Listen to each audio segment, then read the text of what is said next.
এরশাদ বুখারী গতকাল 7 আগস্ট বাদ জুমা দিনাজপুরে সে কিছু সংখ্যক মহিলা এবং পুরুষকে নিয়ে র্যালি বের করেছে। সেখানে সে দাবি করেছে শিয়াদেরকে নিষিদ্ধ করার জন্য।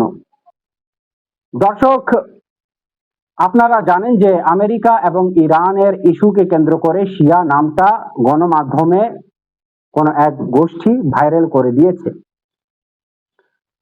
আর কিছু দোকানদার মোল্লা রয়েছে যাদেরকে কাল পর্যন্ত কেউ চিনত না, তারা চাচ্ছে যে আমরা ভাইরাল হই, আমাদেরকে নিয়ে আলোচনা সমালোচনা হোক, মানুষ আমাদেরকে জানুক।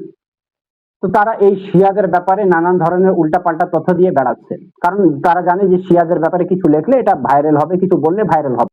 আউযু বিল্লাহি মিনাশ শাইতানির রাজিম। বিসমিল্লাহির রহমানির রহিম। अम्मा बाद फ़क़द क़ालल्लाहु तबारक व तआला फ़ी किताबिहिल मजीद व फ़ुरक़ानुल हमीद। बिस्मिल्लाहिर रहमानिर रहीम। वमा ख़लक़तुल जिन्ना वल इंसा इल्ला लिअबुदून। মহান আল্লাহ রাব্বুল আলামিন পবিত্র কোরআনের সূরা জারিয়াতে ইরশাদ করেছেন যে আমি জিন এবং মানুষ জাতিকে সৃষ্টি করেছি শুধুমাত্র আমার ইবাদতের জন্য। অর্থাৎ মানুষ এবং জিন জাতির সৃষ্টির রহস্য হচ্ছে আল্লাহর ইবাদত। আমরা শিয়ারা পবিত্র কোরআন ও আহলে বাইত আলাইহিমুস সালামের অনুসারী, কেননা আমাদের রাসূল সাল্লাল্লাহু আলাইহি ওয়া আলিহি ওয়াসাল্লাম নিজের শেষ সময়ে বলে গিয়েছেন যে আমার পরে যদি তোমরা পথভ্রষ্ট না হতে চাও তাহলে কোরআন এবং আহলে বাইত আলাইহিমুস সালামের ইত্তেবা করো, আহলে বাইত আলাইহিমুস সালামকে আঁকড়ে ধরো। তো আমরা শিয়ারা আলহামদুলিল্লাহ রাসূল সাল্লাল্লাহু আলাইহি ওয়া আলিহি ওয়াসাল্লামের সেই মিনহাজে কায়েম রয়েছে। তো যে ব্যক্তি পবিত্র কোরআনকে অস্বীকার করবে তাকে আমরা শিয়া মানি না, বা তাকে আমরা মুসলমানই মনে করি না। শিয়া তারাই হবে যারা আল্লাহর কোরআন এবং আল্লাহর রাসূলের দেয়া আহলে বাইত আলাইহিমুস সালামের ইত্তেবা করবে, তারাই হবে শিয়া। শিয়া নাম ব্যবহার করলে কেউ শিয়া হয়ে যায় না, শিয়া ট্যাগ লাগালে কেউ শিয়া হয়ে যায় না। শিয়া মাযহাব সেটাই, শিয়া অনুসারী তারাই যার মাযহাব কোরআন অথবা আইমায়ে আতহার আলাইহিস সালামের হাদিস থেকে প্রমাণিত রয়েছে। তো আপনারা এই ইরশাদ বুখারীর একটা ভিডিও দেখেন, তারপরে বাকি আলোচনা করতেছি। এই শিয়ারা মাআল্লাহ রাব্বিল আলামিন এত দূর বলে ফেললো, আমি আপনাকে শোনাচ্ছি, আপনি শুনে অবাক হবেন। कुरान कह रहा है कि कयामत के दिन हर बंदा अपने खुदा के साथ जहन्नुम में जाएगा। जिसने जिसको खुदा माना होगा वो उसके साथ जहन्नुम में जाएगा, और जिसने अली को खुदा माना होगा कोई भेज कर दिखाए। বলতেছে যে কিয়ামতের দিনে প্রত্যেক ব্যক্তি তার খোদার সাথে জাহান্নামে যাবে, কিন্তু আলীকে যে খোদা মেনেছে সে জাহান্নামে কখনো যেতে পারবে না। দর্শক, আপনারা ডেফিনেটলি ভিডিও দেখেছেন। সর্বপ্রথম আমি এ কথা বলবো যে শিয়া মাযহাব মোল্লা মাওলানার মাযহাব না, শিয়া মাযহাব কোরআন ও আহলে বাইত আলাইহিস সালামের মাযহাব। শিয়া মাযহাবের দলিল, শিয়া মাযহাবের হুজ্জত হচ্ছে কোরআন ও আইমায়ে আতহার আলাইহিস সালামের বাণী। শিয়া মাযহাবে কোনো মাওলানা সাহেবের বক্তব্য বা কোনো মাওলানা সাহেবের মতবাদ বা কোনো মাওলানা সাহেবের চিন্তাধারা শিয়া মাযহাবে গ্রহণযোগ্য নয়। আপনি যে ভিডিও দিয়েছেন ইরশাদ বুখারী, এই ভিডিওকে আমি শিয়া মাযহাবের এক খাদেম হয়ে, আমি আলেম না আলহামদুলিল্লাহ, আমি আলেমদের খাদেম, কিন্তু এতটুকু চ্যালেঞ্জ দিতে পারি যে আমার মতো আলেমের সেবকদের সামনে বসে আপনি মুনাজরা করে জিততে পারবেন না। শিয়াদের নিয়ে অনেক সমস্যা, আসেন লাইভ ডিবেট হবে আপনার সাথে। আপনার মানহাজকে, আপনার আকীদায়ে তাওহীদকে যদি আমি বাতিল না করে দিতে পারি তাহলে আমি সারা জীবনের জন্য আপনার গোলাম হয়ে যাব। আর যদি বাতিল প্রমাণ করে দেই তাহলে আপনাকে স্বীকার করতে হবে আপনি এক ফিতনাবাজ ছিলেন। আজকের পর কুরআন ও আহলে বাইত আলাইহিমুস সালামের ইত্তেবা করে মুসলমান হয়ে যাচ্ছেন। দর্শক, আমি আগেও বললাম যে শিয়া মাযহাব কোন মোল্লা মাওলানার ভিডিও দ্বারা চলে না। শিয়া মাযহাবের অথেন্টিক হুজ্জত হচ্ছে কুরআন ও আহলে বাইত আলাইহিমুস সালামের বাণী। পবিত্র কোরআনের যে আয়াত সূরা জারিয়াতের 56 নম্বর আয়াত যে উল্লেখ করেছি, সেখানে আমাদের পরিপূর্ণ ঈমান রয়েছে। যেহেতু কোরআন আমাদের সর্বপ্রথম হুজ্জত, আর কোরআন থেকে আমরা আমাদের আকীদাকে দেখালাম যে আল্লাহ রাব্বুল আলামিন সকল মানুষকে এবং জিন জাতিকে সৃষ্টি করেছেন আল্লাহর ইবাদতের জন্য, কোন নবী বা কোন ইমামের ইবাদতের জন্য না। এই আয়াত দ্বারা সে মৌলবী যার বক্তব্য আপনি দেখিয়েছেন সে বক্তব্যটা আমরা রিজেক্ট করলাম। এখন আপনাকে দেখিয়ে দিচ্ছি, দর্শক আপনারা সবাই দেখেন। এটি হচ্ছে বিহারুল আনওয়ার খণ্ড নম্বর 23 পৃষ্ঠা নম্বর 83। এরশাদ বুখারী চেয়েছিল দিনাজপুর থেকে শিয়া মাযহাবকে উপড়ে ফেলবে, শিয়া মাযহাবের র্যালি মজলিস হতে দিবে না। আলহামদুলিল্লাহি রাব্বিল আলামিন শিয়ারা করে দেখিয়ে দিয়েছে। এরশাদ বুখারী এখানে লাঞ্ছিত এবং অপমানিত হয়ে গিয়েছে। আমি আবারও বলছি, কান খুলে শুনে রাখুন এবং এই কথাটাই যে বাস্তব এটা আপনারা মেনে নিন। শিয়াদের ইতিহাসে শিয়াদেরকে যখনই কেউ ধামা চাপা দিতে চেয়েছে, কেউ দাবিয়ে রাখতে চেয়েছে, শিয়া তখনই মাথা উঁচু করে দাঁড়িয়েছে এবং নিজের মানহাজ সেখানে ইস্টাবলিশ করে দেখিয়েছে। আজ আমরা দিনাজপুরে সেটা করে দেখিয়েছি। সকল আজাদারকে এবং সেই সকল উলেমা যারা এই কাজে সহায়তা করেছেন সকলকে আমি ধন্যবাদ জানাই। তো শিয়া মাযহাবের অথেন্টিক এক কিতাবের রেবায়াত আপনারা দেখে নিন, বিহারুল আনওয়ার খণ্ড নম্বর 23 পৃষ্ঠা নম্বর 83। সৈয়দুস শুহাদা ইমাম হুসাইন আলাইহিস সালাতু ওয়াস সালাম বলেছেন, বাংলা অনুবাদ আমি পড়ছি, যেহেতু আরবি পড়লে সেটা অনেক বড় ভিডিও হয়ে যেতে পারে, তো বাংলা অনুবাদ করে নিচ্ছি। আপনারা স্ক্রিনে দেখে নিন, এটা আপনার স্ক্রিনশট নিয়ে আপনারা নিজেরাই অনুবাদ করে নিতে পারেন। সৈয়দুস শুহাদা ইমাম হুসাইন আলাইহিস সালাতু ওয়াস সালাম বলেছেন, ইয়া আইয়ুহান নাস, হে মানব সম্প্রদায়, মহান আল্লাহ রাব্বুল আলামিন তার বান্দাদেরকে কেবল এই জন্যই সৃষ্টি করেছেন যেন তারা তাকে জানতে পারে, তার মারিফত হাসিল করতে পারে। আর যখন তারা তাকে জানতে পারবে, তার মারিফত অর্জন করতে পারবে, তখন তারা তার ইবাদত করবে। এরশাদ বুখারী, তুমি তো আল্লাহকে চিনো না, তুমি তো আল্লাহকে জানোই না। যে ব্যক্তি আল্লাহকে না জেনে ইবাদত করে সে কার ইবাদত করবে? সে তো আল্লাহর ইবাদত করবে না, তার ইবাদতই গ্রহণযোগ্য হবে না। ইবাদত তার গ্রহণযোগ্য হবে যে আল্লাহ রাব্বুল আলামিনের মারিফত অর্জন করবে। যদি আল্লাহর মারিফত আপনার কাছে নাই, আপনি ইবাদত করতে পারেন, কিন্তু আপনার ইবাদত আল্লাহর দরবারে গ্রহণযোগ্য হবে না। আলহামদুলিল্লাহি রাব্বিল আলামিন, আমরা যারা শিয়া রয়েছি তারা আল্লাহকে জেনে ইবাদত করি। আর তোমরা যদি বলো যে আমরাও ইবাদত করি আল্লাহকে জেনে, তাহলে আসো আমার সাথে মুনাজরায়, তোমাদের আকীদায়ে তাওহীদকে আমি নিস্ত-নাবুদ করে দেব, তোমাদের আকীদায়ে তাওহীদকে আমি বাতিল প্রমাণ করে দিব। আবার যার আকীদায়ে তাওহীদ ঠিক নাই, যারা তাওহীদের আকীদার উপর সঠিক আকীদা রাখে না, তারা মুসলমান কি করে হয়? তারা নামধারী মুসলমান, তাদের ইবাদত বিফলে যাবে। আলহামদুলিল্লাহ, আমরা আল্লাহকে জেনেছি, জানার পর ইবাদত করছি। তারপরে সৈয়দুস শুহাদা ইমাম হুসাইন আলাইহিস সালাতু ওয়াস সালাম বলে, যখন তারা আল্লাহকে জানতে পারবে তো ইবাদত করবে, তখন তার ইবাদতের বরকতে, আল্লাহর ইবাদতের বরকতে অন্য কারোর ইবাদত করতে বিরত থাকবে, মুক্ত থাকবে। মনে রাখবেন, যারা আল্লাহর মারিফত অর্জন করেনি তারা আল্লাহর ইবাদত যদি করেও না, সেটা অন্যের ইবাদত হয়ে যাবে, আল্লাহর ইবাদত হবে না।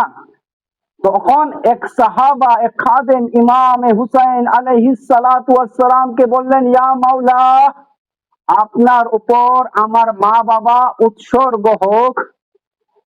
এই মারিফত কি, আল্লাহকে জানার অর্থ কি? তো ইমাম হুসাইন আলাইহিস সালাতু ওয়াস সালাম বললেন, প্রতিটি যুগে মানুষের জন্য তার নিজ ইমাম থাকে, জামানার ইমাম থাকে। সেই জামানার ইমামকে চেনা ও জানাই হচ্ছে আল্লাহর মারিফত। সেই ইমাম যার আনুগত্য সকল মুসলমানের উপর ফরজ করে দেওয়া হয়েছে। এটা আপনাদের সুন্নি কিতাবেও রয়েছে। যারা নিজ জামানার ইমামকে না চিনে মারা যায়, তারা জাহিলিয়াতের মৃত্যুবরণ করে। তাহলে প্রমাণিত হলো যে শিয়া আকীদা তাওহীদি আকীদা, শিয়ারা তাওহীদের আকীদার উপর প্রতিষ্ঠিত। এখন যে মোল্লার ভিডিও আপনি দেখিয়েছেন, তারা গুলাত, তারা শিয়া হতে পারে না। শিয়া তারাই হবে যারা ইমামের ইত্তেবা করবে, আহলে বাইতের ইত্তেবা করবে। যার তার ভিডিও দেখিয়ে দিবেন, হয়ে যাবে? মনে রাখবেন যে এই সকল উলেমা যার ভিডিও আপনারা দেখাচ্ছেন, এদেরকে আমাদের উলেমারাই রিজেক্ট করেছে, এদের বিরোধিতা আমাদের উলেমারাই করে। আর আমি শিয়া ভাইদেরকে বলবো, জেনে শুনে হোক বা অজান্তে হোক, এইসব কাফের গুলাত মোল্লাদের ভিডিও শেয়ার করবেন না। এসব কাফের গুলাদেরকে আমাদের ইমামরাই রিজেক্ট করেছেন, আমাদেরকেও রিজেক্ট করতে হবে। এবং এই গুলাত মোল্লাদেরকে নিয়ে আমাদেরকে মেনশন করলে হবে না। আমাদের আকীদা আমরা জানি, আমরা বলবো, এই উমারি মোল্লা বলবে না। তো প্রিয় দর্শক, আমাদের আকীদা কি আপনারা দেখেন। আমাদের আকীদার উপর একটা কিতাবই লেখা হয়েছে। শেখ সাদুক রহমাতুল্লাহ আলাইহি নিজের কিতাব, এটা পড়লে বোঝা যাবে যে ইমামিয়া আকায়েদ কেমন। নিজের কিতাব আল আকায়েদ ফি দীনিল ইমামিয়া, এটা ইমামিয়া শিয়াদের আকীদার উপর লেখা এই বইটা। এই বইয়ের 100 নম্বর পৃষ্ঠা মধ্যে শেখ সাদুক রহমাতুল্লাহ আলাইহি উল্লেখ করেছেন। এই রিওয়ায়াতটা বিহারুল আনওয়ারেও রয়েছে, 25 নম্বর খণ্ড, পৃষ্ঠা নম্বর 343-এ। এখানে ইমাম রাজা আলাইহিস সালাতু ওয়াস সালামের হাদিস আপনারা দেখে নিন। আমি আবারও বাংলা অনুবাদ করছি, আপনারা স্ক্রিনে আরবি ইবারত দেখে নিন। মাওলা ইমাম রাজা, আমাদের অষ্টম ইমাম, ইমাম রাজা আলাইহিস সালাতু ওয়াস সালাম বলেছেন, যে দাবি করে সৃষ্টিকর্তা বা রিজিক দাতা হিসেবে আমাদের কোনো ভূমিকা রয়েছে, আমরা তাদের থেকে মুক্ত। যেমন ঈসা ইবনে মারিয়াম আলাইহিস সালাতু ওয়াস সালাম নাসারাদের দাবি থেকে মুক্ত। তো আলহামদুলিল্লাহি রাব্বিল আলামিন, আমরা শিয়ারাও এই অপবাদ থেকে মুক্ত। আমাদের মাওলা আল্লাহর নুমাইন্দা, আমাদের মাওলা, আমাদের ইমাম, আমাদের রাসূল আল্লাহর হুজ্জাত। উনাকে চিনতে পারলে আমরা আল্লাহকে চিনতে পারবো, উনাদের ইত্তেবা করলে আমরা আল্লাহর ইত্তেবা করতে পারবো। কিন্তু এটার মানে এটা না যে ইত্তেবা আমরা রাসূলের করব তো ইবাদত রাসূলের হয়ে যাবে, ইত্তেবা আমরা ইমামের করব, ইবাদত ইমামের হয়ে যাবে না। আমরা যদি আল্লাহ ও তার রাসূলের ইত্তেবা করি, তো আল্লাহ ও তার রাসূল, আল্লাহর রাসূল ও তার আইম্মার ইত্তেবা যদি আমরা করি, তো আইম্মায়ে আতহার এবং আমাদের রাসূল সাল্লাল্লাহু আলাইহি ওয়া আলিহি ওয়াসাল্লাম যে দিনটা দিয়েছেন, তা আল্লাহর দিন। যখন আমরা আল্লাহর রাসূল সাল্লাল্লাহু আলাইহি ওয়া আলিহি ওয়াসাল্লামের ইত্তেবা করি, সেটা আল্লাহর ইবাদত হয়। যখন আমরা আইম্মায়ে আতহার আলাইহিমুস সালামের ইত্তেবা করি, তখন সেটা আল্লাহর ইবাদত হয়। তার মূল কারণ আল্লাহর রাসূল সাল্লাল্লাহু আলাইহি ওয়া আলিহি এবং আইম্মায়ে আতহার আলাইহিমুস সালাম, উনারা আমাদেরকে আল্লাহর কালামের শিক্ষা দিয়েছেন, আল্লাহর তাওহীদের শিক্ষা দিয়েছেন, আল্লাহর দ্বীনের শিক্ষা দিয়েছেন। যে দিনকে আল্লাহ মনোনীত করেছেন, যে বিধানকে আল্লাহ মনোনীত করেছেন, সেই বিধানকে আমাদের কাছে উপস্থাপন করেছেন আল্লাহর রাসূল সাল্লাল্লাহু আলাইহি ওয়া আলিহি এবং উনার আহলে বাইতের আইম্মায়ে আহলে বাইত আলাইহিমুস সালাম। আর যখন আপনি কোনো আলেম বা কোনো মুফতির ফতোয়াকে অনুসরণ করবেন, সেটা আল্লাহর ইবাদত হবে না। কেন হবে না? তার মূল কারণ হচ্ছে মুফতি সাহেব কিয়াস করে ফতোয়া প্রদান করেন, আলেম সাহেব কিয়াসের মাধ্যমে ফতোয়া প্রদান করতেছেন। ফতোয়া বিল কোরআন, ফতোয়া বিল হাদিস হয়, তাহলে তো সেটা দ্বীনের অংশ, সেটাকে অনুসরণ করা সকল মুসলমানদের উপর ফরজ। কিন্তু ফতোয়া বিল কিয়াস হয়, ফতোয়া বিল ইজতিহাদ হয়, তাহলে সেটা হয়ে যাবে তার ইবাদত যার ফতোয়া আপনি অনুসরণ করেছেন। কারণ আল্লাহ রাব্বুল আলামিন দিনের বিধান রাসূল সাল্লাল্লাহু আলাইহি ওয়া আলিহি ওয়াসাল্লামকে পাঠিয়েছেন, উনার মাধ্যমে দিনের বিধান আমাদের কাছে এসেছে। আর রাসূল সাল্লাল্লাহু আলাইহি ওয়া আলিহি ওয়াসাল্লাম নিজেই বলেছেন যে আহলে বাইতের ইত্তেবা করো। তো আহলে বাইতের যখন আমরা ইত্তেবা করতেছি, আমাদের ইমাম রাজা আলাইহিস সালাতু ওয়াস সালাম এক হাদিসে বলেছেন, আমরা আমাদের পক্ষ থেকে তোমাদেরকে কিছু বলিনি, যা রাসূল সাল্লাল্লাহু আলাইহি ওয়া আলিহি ওয়াসাল্লামের হাদিসে হালাল ছিল আমরা তা হালাল বলেছি, যা হারাম ছিল আমরা তা হারাম বলেছি। অর্থাৎ রাসূল সাল্লাল্লাহু আলাইহি ওয়া আলিহি ওয়াসাল্লাম আমাদেরকে যে দ্বীন দিয়েছেন, সেই দ্বীন আমরা কোনো কিছু অপরিবর্তন করে খালেস ভাবে তোমাদের কাছে উপস্থাপন করে দিয়েছি। এইটা হচ্ছে আইমায়ে আতহার। শিয়াদের কিতাব থেকে দেখান, শিয়ারা ইমামদের ইবাদত করে, দেখান ইবাদত আল্লাহর হবে, কিন্তু আল্লাহর ইবাদত কিভাবে করবেন যদি তার হুজ্জাতের মারিফাত না থাকে, যদি আপনি ইবাদতের পদ্ধতি তার হুজ্জাতের দ্বারা শিক্ষা অর্জন না করেন, তাহলে আল্লাহর সেটা ইবাদত হলো কিভাবে? উদাহরণস্বরূপ,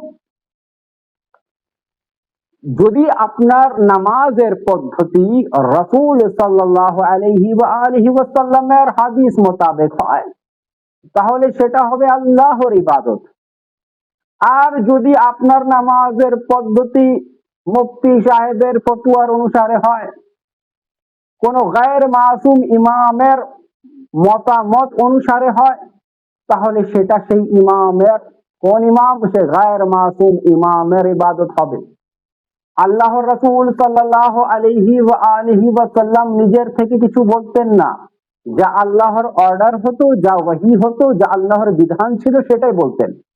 আর রাসূলের আহলে বাইত আমাদেরকে সেই বিধানকে কোনো কিছু পরিবর্তন করা ছাড়াই পৌঁছে দিয়েছেন। আমরা শিয়ারা যে আমল করি না কেন, হয়তোবা সেটা আল্লাহর কোরআন থেকে প্রমাণিত, নয়তোবা আল্লাহর রাসূল সাল্লাল্লাহু আলাইহি ওয়া আলিহি ওয়াসাল্লামের শরীয়ত থেকে প্রমাণিত, রাসূলের আহলে বাইত থেকে প্রমাণিত। এই জন্য তো বলতেছি, ইরশাদ বুখারী, চলে আসো, তুমি না আসতে পারলে কোন মুল্লাকে পাঠাও, বসুক মুনাজারায়, জয়ী হয়ে দেখাক।